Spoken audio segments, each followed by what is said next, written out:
जो स्टार्ट होते ही हम देखते हैं जिन्हों को और वो उस इंग्रेडिएंट को जिसकी उसे ज़रूरत थी, बना रहा होता है। फिर जिन्हों सोचता है क्या ये सच में काम भी करेगा या नहीं? फिर जिन्हों उसे बनाना शुरू करता है और वो मन ही मन प्रे कर रहा था कि ये काम कर जाए और फिर हम देखते हैं फाइनली वो चीज़ तैयार हो जाती है। ये देखकर जिन्हों काफ़ी खुश हो जाता है, पर वो सोचता है क्या ये चीज़ सच में काम करेगी या नहीं?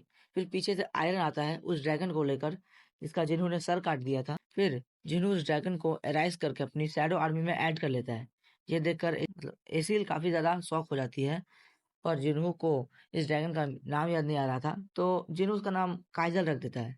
फिर वहीं पर एसील कहती है, इसकी मदद से तो हम बहुत जल्दी घर पहुँच जाएँगे। वो अब और बोल ही रही थी कि जिन्हों उसकी बात पे ध्यान ही नहीं दे रहा था। तभी जिन्हों देखता है उसे एक स्किल भी मिली है, शैडो एक्सचेंज। इससे वो यूज़ करने के लिए मतलब इसे वो यूज़ कर सकता है किसी भी शैडो सोल्जर की जगह अपनी जगह को बदलने के लिए। पर इसे एक बार यूज़ करने के बाद 3 घंटे बाद यूज़ कर सकते हैं। तभी जिन्हों डिसाइड करता है कि वो इसका यूज़ करके घर पहुँचेगा। तभी वो इसी से कहता है माफ़ करना पर तुम्हें अकेले ही घर जाना होगा। फिर जिन्हों बोलता है अगर हमारी किस्मत में हुआ तो हम फिर मिलेंगे। ऐसा बोलते ही जिन्हों जा ही रहा होता है तभी एसिल कुछ कहने वाली होती है पर उसके कहने से पहले ही जिन्हों वहाँ से चला जाता है। ये देखकर एसिल काफ़ी ज़्यादा डिसअपॉइंट हो जाती है। अगले सीन हम देखते हैं जिन्हों फाइनली अपनी दुनिया में वापस आ चुका था और यहाँ पर जिन्हों काजल को समन करता है और उस पर उड़ जाता है। फिर हमें प्रेसिडेंट को दिखाया जाता है जहाँ वो लोग एंड मोस्टर को लेकर बात कर रहे थे। तभी वो कहते हैं कि हम सभी हंटर को आइलैंड भेजने की तैयारी करनी चाहिए। वैसे ही क्या तुम जिन्हों को कांटेक्ट कर पाए? जिस पे जिंजूर कहता है नहीं। फिर अगले सीन में हमें बॉक को देखते हैं जो अपने दोस्त के साथ बैठकर ड्रिंक कर रहा था। तभी वो कहता है मैं नहीं आने वाला। अगर तुम मुझे रेड गेट मिशन पर के लिए इनवाइट करने आए हो तो पहले मना कर देता हूँ मैं। तभी बॉब कहता है नहीं, मैं तुम्हें गुड बाय कहने आया हूँ। फिर इसके बाद हमें जिन्हों को दिखाया जाता है जो अपनी मॉम के पास हॉस्पिटल में था। फिर जिन्हों बाहर निकलता है, क्या इससे कुछ होगा?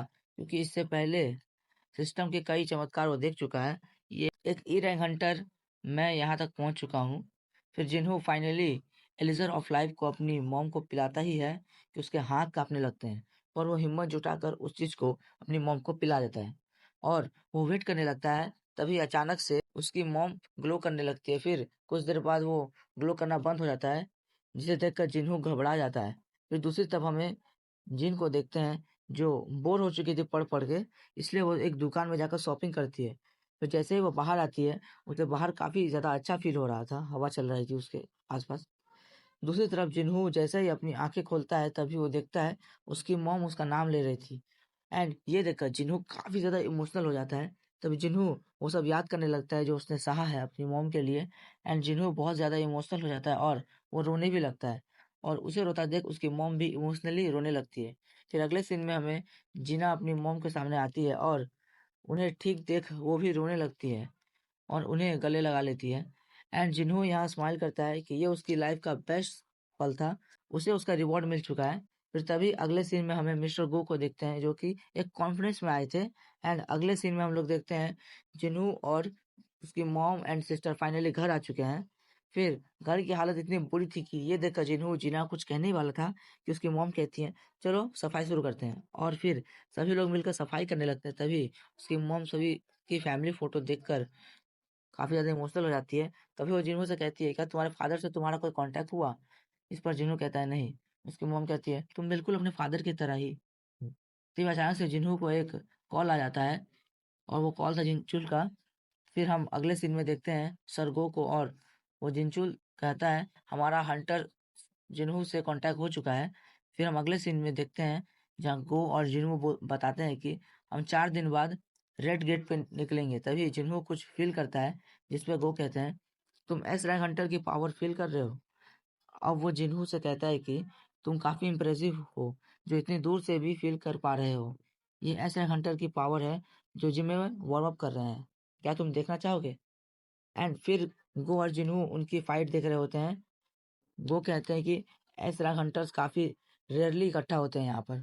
तभी वहाँ पर चॉय आ जाता है और जिन्हों कहता है, "ये अपनी पूरी ताकत से क्यों नहीं लड़ रहे हैं?"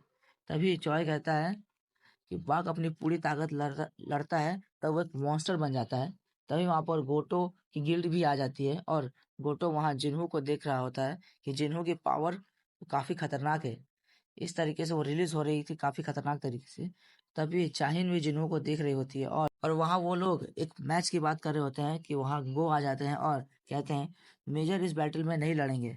तभी गोटो कहता है ठीक है, तो इस फाइट में कमबैक हंटर्स ही पार्टिसिपेट करेंगे, ठीक है, और ये फाइट 1v1 नहीं होगी, सब एक साथ लड़ेंगे।